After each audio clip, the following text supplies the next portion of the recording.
Salut à tous et bienvenue sur la ferme du mineur. Aujourd'hui on va voir ensemble si les cartes LHR sont viables pour miner.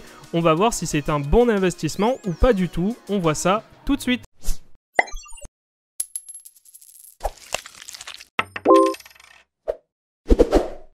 Alors petit rappel, les cartes LHR comme vous le savez ce sont des cartes qui ont été bridées par Nvidia. Un bridage qui est dans la carte et qui malheureusement ne connaît pas aujourd'hui de solution. Donc aujourd'hui on est obligé d'attendre que par exemple NB Miner trouve des solutions. Ils ont d'ailleurs réussi à débrider ces cartes jusqu'à 80% aujourd'hui. On espère d'ailleurs qu'ils atteindront rapidement les 90%, voire les 100% à la fin. Mais en tout cas, à l'heure actuelle, elles sont encore bridées et on doit faire avec. Et aujourd'hui, on va voir justement quelles sont les puissances de calcul de ces cartes et est-ce que ça vaut le coup justement de les acheter pour miner. On a fait un tableau Excel justement, et d'ailleurs je tiens à remercier l'équipe de la ferme du mineur qui m'a aidé à faire ce tableau. Avant de passer au calcul de nos cartes LHR, j'aimerais vous faire passer une information. Sachez que les 3060 Ti FE et la plupart d'ailleurs des Founder Edition ne sont pas LHR. Par exemple, les 3060 Ti ne sont pas LHR en Founder Edition. Les 3070 ne sont pas LHR aussi en Founder Edition. Les 3070 Ti en Founder Edition sont LHR. Les 3080 sont non LHR en Founder Edition.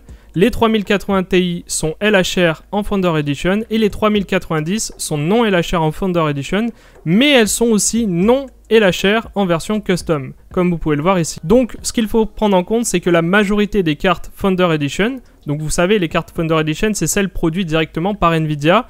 Ces cartes-là, elles, ne sont pas LHR dans la majorité des cas. Et on va commencer tout de suite avec la première carte, la RTX 3060 LHR. Comme vous pouvez le voir, sur le TH, on est à 35 MHz pour 130 watts de puissance. Sur le Copo, on est à 22 MHz pour 140 watts de consommation. Sur l'Autolycos, on est à 110 MHz pour 130 watts de consommation. Et sur l'Octopus, on est à 40 MHz pour 130 watts de consommation. Ensuite, il y a aussi le MTP qui est à 2,6 MHz pour 140 watts de consommation. Et le ZLH qui est à 36 MHz pour 140 watts de consommation. J'ai mis déjà les données sur Watt to Mine et j'ai mis une électricité à 0,16 $ le kWh, ce qui représente à peu près 0,14 centimes le kWh. C'est actuellement ce que je paye chez Bulb. Sachez qu'en ce moment, si vous rejoignez Bulb avec mon lien, vous pourrez bénéficier de 50 € offerts sur votre facture d'électricité. Ça vaut le coup, sachant que vous pouvez partir à tout moment. Sachez que pour les fournisseurs d'énergie en France, vous pouvez partir quand vous voulez. Donc vous pouvez très bien choisir d'aller chez Bulb le premier mois et ensuite partir chez un autre opérateur le mois d'après.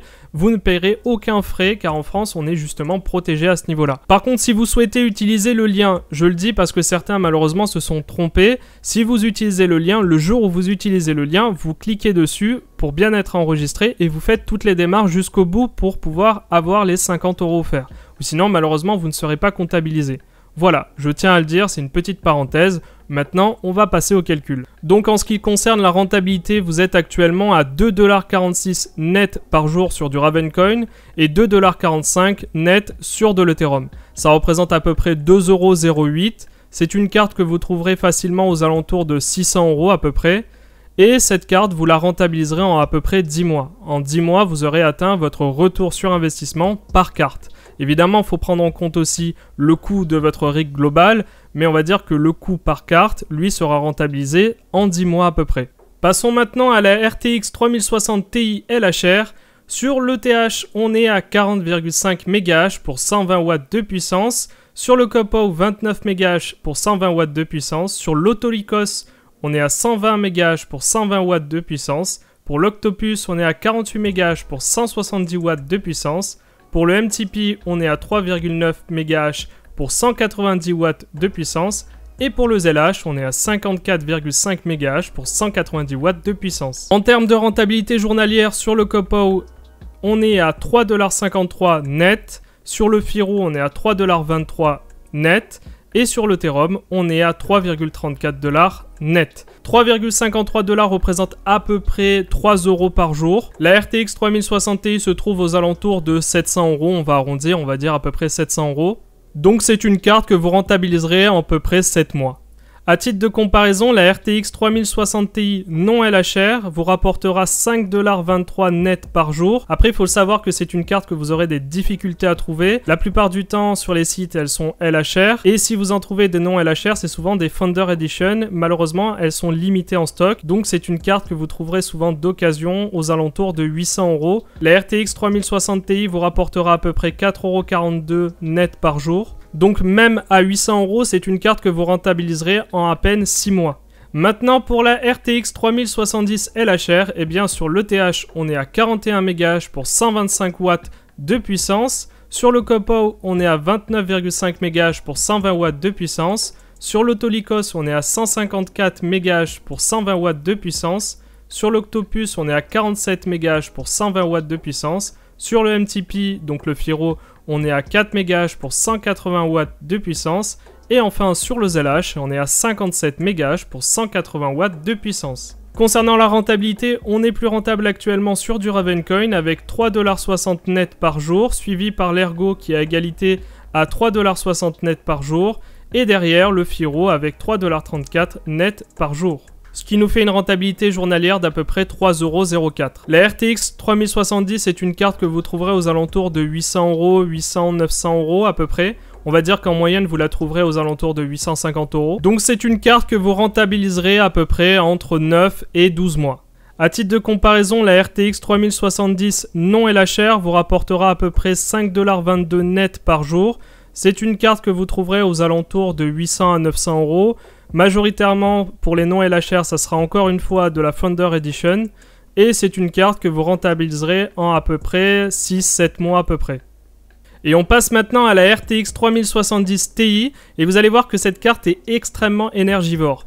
Sur l'ETH, elle est à 61 MHz pour 175 watts de consommation. Sur le Copo, elle est à 37,5 MHz sur 200 watts de consommation. Sur l'Autolycos, on est à 160 MHz pour 175 watts de consommation. Sur l'Octopus, on est à 67 MHz pour 200 watts de consommation. Sur le MTP, on est à 4,5 MHz pour 230 watts de consommation. Concernant maintenant la rentabilité journalière, eh bien on est très rentable sur de l'Ethereum, on est à 4,52$ net par jour sur de l'ETH, on est à 4,40$ net par jour sur du Ravencoin, et ensuite sur le Firo, on est à 3,72$ net par jour, ce qui reste assez convenable. C'est une carte que vous trouverez aux alentours de 1000€ par contre, donc c'est assez cher. En rentabilité journalière, vous êtes à peu près à 3,83€. Donc vous atteindrez votre retour sur investissement avec cette carte entre 8 et 10 mois à peu près. Passons maintenant à la RTX 3080 LHR. Et bien sur l'ETH, on est à 65,9 MHz pour 220 watts de consommation. Sur le Copo, on est à 40 MHz pour 220 watts de consommation. Sur l'Autolycos, on est à 195 MHz pour 220 watts de consommation aussi. Et sur l'Octopus, on est à 75 MHz pour 220 watts de consommation. Donc comme vous le voyez sur l'ETH, Copo, Autolycos et Octopus, on est à peu près dans les mêmes zones de consommation. On est à 220 watts de consommation. Sur le NTP, on est à 5,5 MHz pour 250 watts de consommation. Et enfin, sur le ZLH, on est à 76 MHz pour 250 watts de consommation. Concernant maintenant la rentabilité journalière, eh bien c'est sur l'Ethereum qu'on est le plus rentable avec 5,34$ net par jour, suivi du Firo avec 4,65$ net par jour. C'est une carte que vous trouverez aux alentours de 1300€ à peu près. Donc en rentabilité en euros, vous êtes à peu près à 4,53€ par jour, ce qui veut dire que vous atteindrez votre retour sur investissement entre 7 et 10 mois suivant le prix de votre carte. Maintenant, on va comparer avec la RTX 3080 non LHR. C'est une carte qui vous rapportera, comme vous le voyez, 8,16$ net par jour, ce qui représente à peu près 6,89€. C'est une carte que vous rentabiliserez en à peu près 7 mois. C'est une carte que vous payerez à peu près 1600€ sur de l'occasion. Vous la trouverez moins chère en Founder Edition, mais malheureusement, encore une fois, les stocks sont très limités. Passons maintenant à la dernière carte, la RTX 3080 Ti. Cette carte a une consommation de 280 watts sur pratiquement tous les algos. Sur l'ETH, on est à 92,5 MHz. Sur le Copo, on est à 47 MHz. Sur l'Autolycos, on est à 250 MHz. Sur l'Octopus, 85 MHz. Sur le MTP, 6 MHz. Et enfin sur le Zcash, 79 MHz. Maintenant sur la rentabilité journalière, eh bien on est à 7,62$ net par jour sur de l'Ethereum, on est à 5,53$ sur de l'Ergo et à 5,40$ sur du Ravencoin. C'est une carte qu'on trouve aux alentours de 1500-1600 € à peu près. En rentabilité en euros, on est à peu près à 6,44€. Donc vous atteindrez votre ROI, votre retour sur investissement, en à peu près 8 à 10 mois, exactement comme la plupart des cartes LHR. Donc on peut en conclure que ça peut valoir le coup d'acheter des cartes LHR si on les trouve à de bons prix par rapport aux non LHR. Et surtout, si NB Miner améliore justement le déblocage du hash rate, là, ça serait tout bénef pour vous. Donc évidemment, les données que je vous donne sont à un instant T, donc ça peut varier forcément en fonction du cours de l'Ethereum et de la difficulté. Donc c'est à prendre avec des pincettes, évidemment, toutes les données que je vous donne. À vous de faire vos propres calculs. Je vous laisserai le site What2Mine pour faire vos calculs. Vous verrez vous-même en fonction de l'évolution de l'Ethereum. Voilà, merci d'avoir suivi cette vidéo jusqu'au bout. J'espère qu'elle vous aura plu. Si vous avez aimé, n'hésitez pas à nous mettre un like. N'hésitez pas à vous abonner si ce n'est pas déjà fait. Et on se retrouve pour de prochaines vidéos. Ciao!